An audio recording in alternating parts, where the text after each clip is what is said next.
Penetration test शुरू होने से पहले कुछ जरूरी ग्राउंड वर्क करना होता है। इसे हम प्री एंगेजमेंट फेज कहते हैं। ये घर बनाने से पहले नींव रखने जैसा है। आपको ये सुनिश्चित करना होगा कि ये मजबूत हो और बाद में कोई दिक्कत ना आए, इसलिए इसे सही तरीके से सेटअप करना जरूरी है।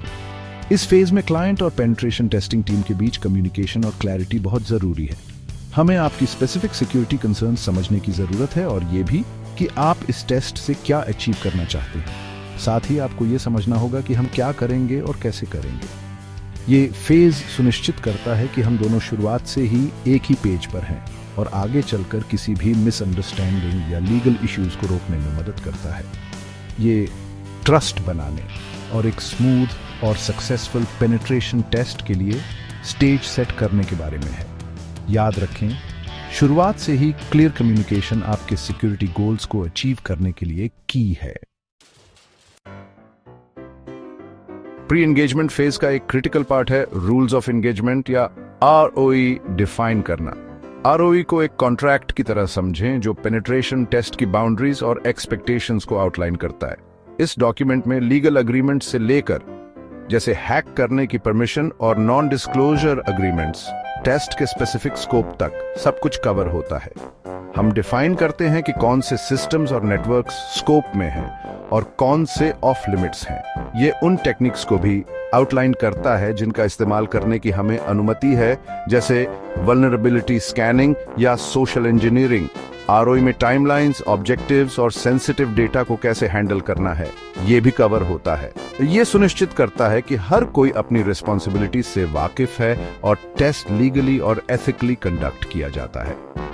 रूल्स को पहले ही क्लियरली डिफाइन करके हम मिसअंडरस्टैंडिंग से बच सकते हैं, दोनों पार्टीज को प्रोटेक्ट कर सकते हैं और एक फोकस्ड और इफेक्टिव पेनिट्रेशन टेस्ट इंश्योर कर सकते हैं। पेनिट्रेशन टेस्ट का स्कोप डिफाइन करना बैटलफील्ड का मैप बनाने जैसा है। हमें ठीक से पता होना चाहिए कि हम क्या टेस्ट कर रहे हैं और क्या ढूंढ रहे हैं। इसका मतलब है उन स्पेसिफिक सिस्टम्स, नेटवर्क्स और एप्लीकेशंस को आइडेंटिफाई करना जो टेस्ट के स्कोप में है। हमें आपके ऑब्जेक्टिव्स भी समझने होंगे। क्या आप मेनली एक्सटर्नल थ्रेट्स या इंटरनल वल्नरेबिलिटीज को लेकर कंसर्न्ड हैं? क्या आप अपनी इंसिडेंट रिस्पांस कैपेबिलिटीज को टेस्ट करना चाहते हैं?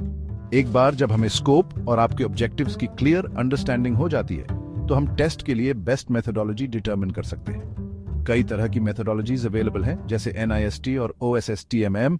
हर एक की अपनी स्ट्रेंथ्स और वीकनेसेस हैं। प्रोजेक्ट प्लानिंग और बजटिंग के लिए पेनिट्रेशन टेस्ट के लिए रिक्वायर्ड टाइम एस्टिमेट करना क्रूशल है। यह कोई एग्जैक्ट साइंस नहीं है क्योंकि हर एंगेजमेंट यूनिक होता है। रिक्वायर्ड टाइम आपके सिस्टम्स की कॉम्प्लेक्सिटी, टेस्ट के स्कोप और चोजन मेथोडोलॉजी जैसे फैक्टर्स पर डिपेंड करेगा। प्रोजेक्ट को ट्रैक पर रखने के लिए हम क्लियर माइलस्टोन्स सेट करेंगे। ये एंगेजमेंट के दौरान चेक पॉइंट्स हैं जो हमें प्रोग्रेस मेजर करने और ये इंश्योर करने में हेल्प करते हैं कि हम स्केड्यूल पर हैं। सही मेथोडोलॉजी चूज करना प्री एंगेजमेंट फेज में एक और क्रिटिकल डिसीजन है। उदाहरण के लिए NIST सिक्योरिटी टेस्टिंग के लिए एक जनरल फ्रेमवर्क प्रोवाइड करता है, जबकि OSSTMM एक ज्यादा ग्रैन्युलर और कॉम्प्रिहेंसिव अप्रोच ऑफर करता है।